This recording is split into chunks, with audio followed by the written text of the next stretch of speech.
Memasuki musim hujan sekarang ini, masyarakat diminta untuk waspada terhadap penyakit diare dan demam berdarah.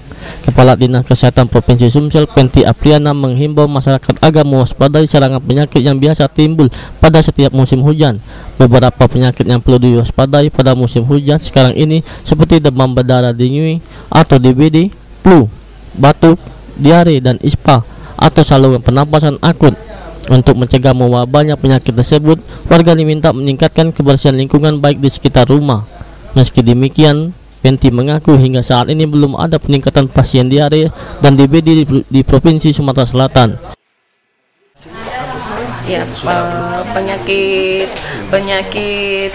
yang di musim hujan ya memang karena sudah memasuki musim hujan tentu ispa juga bisa meningkat, diare ya untuk daerah-daerah perairan itu diare, kemudian juga demam berdarah karena memang